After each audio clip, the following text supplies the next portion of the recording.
Anybody threaten you or coerce you in any way? Kind of. You, Your Honor. So here's what I'll do. I'll pass it. Go talk to Amy. We actually, based on the most recent conversation with my client, I will actually seek to adjourn this case for to further advise my client on the offer. Mr. Hampton has entered into agreement with the people, and would like to enter that into the record. Your Honor, is it possible to enter into both today, to address both cases today on the record? That file is not in the courtroom. Oh, okay, got it. But I can give you the ability to touch you faster. Oh, sorry. But I don't believe it's. What? Okay. Talking about bond. That's All right, we'll just address this case today. He's going to enter a plea in another case that's set for prelim.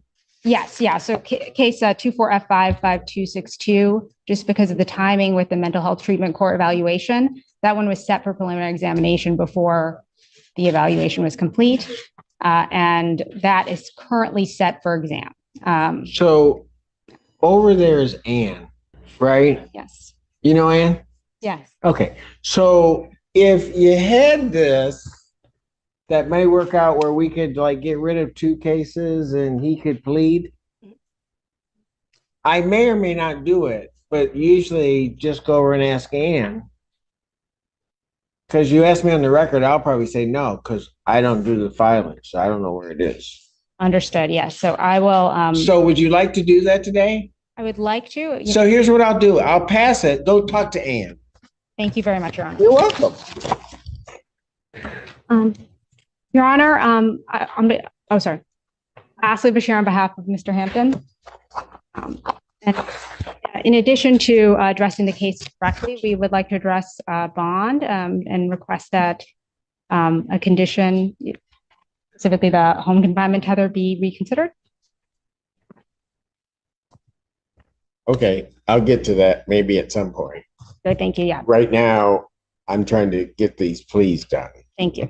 So my understanding is he's going to plead to count in case ending in 1596.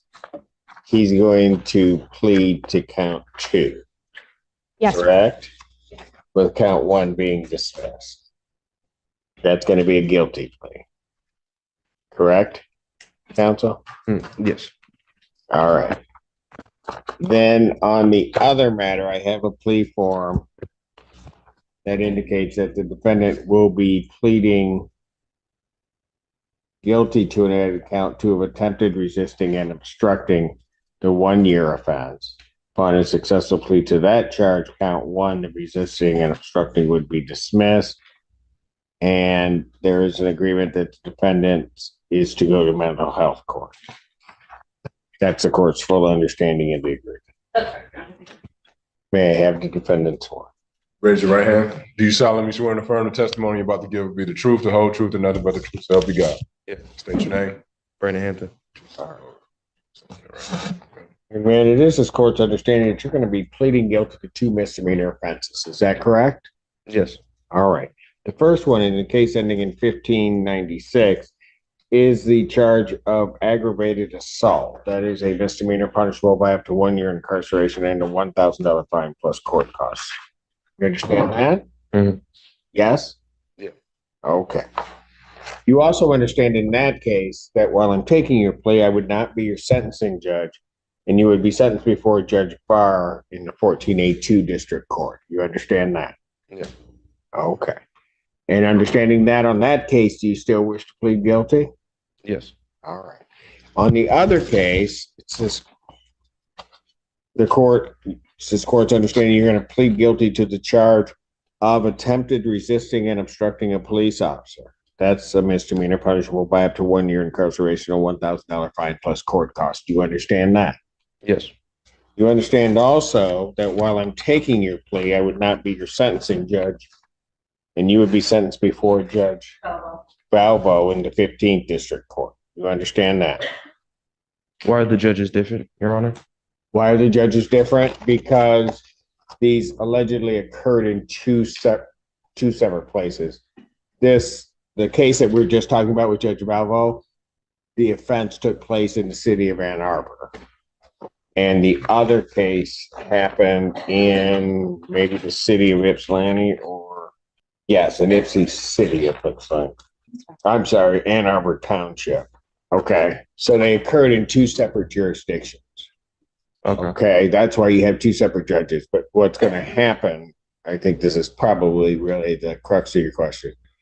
You're going to go to mental health court on these, right? Yeah. So Judge Valvo is actually in charge of mental health court. So when that case goes over to her, that will be where it is. You'll have to go before Judge Barr. Judge Barr will do the initial part of the sentencing and then place you on probation to be supervised by the mental health court. Follow that? So it's just a little bit of a process. Both cases, it's anticipated, are going to end up in the same spot. Okay. Okay. You got that? Any other questions on that? I guess it's not like possible for the other case just to go to Valvo as well. It will get there. It just can't go directly that way. Okay. Okay. For sure. Anything else? Trust me, we do this all the time. It'll get there. So it'll catch right up to it. Okay. All right.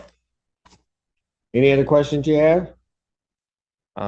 Just the one about bond, but Yeah, we'll get to that in a moment. All right. So understanding all of that, you still wish to plead guilty to these charges? yeah, Okay.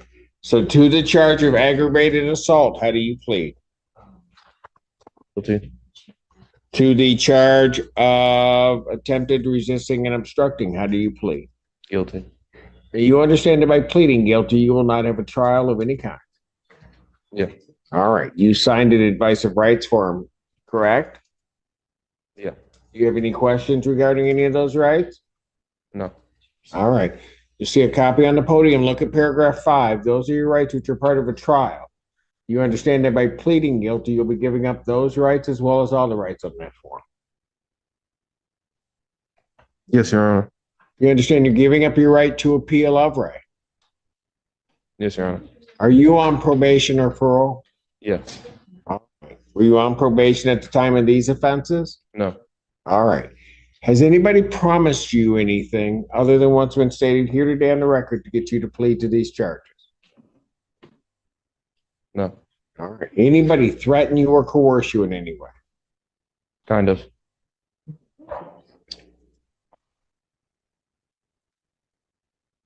Okay, what do you mean, kinda? I don't want to go to jail again, Your Honor.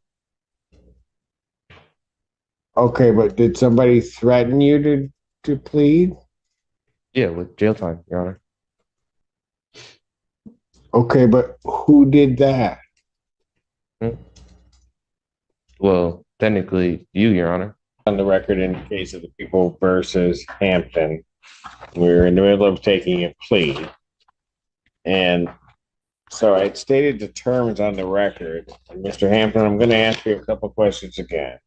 Okay. Has anybody promised you anything other than what's been stated here today on the record to get you to plead to these charges? No. Has anybody threatened you or coerced you in any way to get you to plead? No. You're doing this voluntarily, Yes. of your own free will, Yes. and because you believe that you're guilty of these offenses? Yes. All right. We'll start with case 1596. Paperwork. So, okay, Mr. Hampton, on the date of August 29, 2024, at Washtenaw Community College in Ann Arbor Township, Washtenaw County, state of Michigan. Do you recall what happened on that date regarding a Vladimir, is it Parahorov? I don't know, Your Honor. All right. Did you get into a fight with somebody?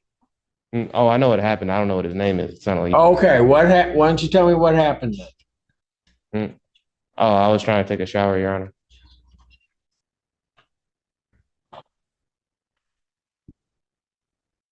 Okay. And then what occurred?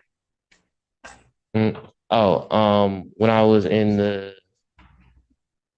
locker room, He had pushed me up against the wall, hit me in my head, and threw me on the ground. And then broke in my property. Okay, but before that, did you do anything before that? No, Okay. it wasn't until there were 4 people on top of me and I was fearing for my life that I bit him here.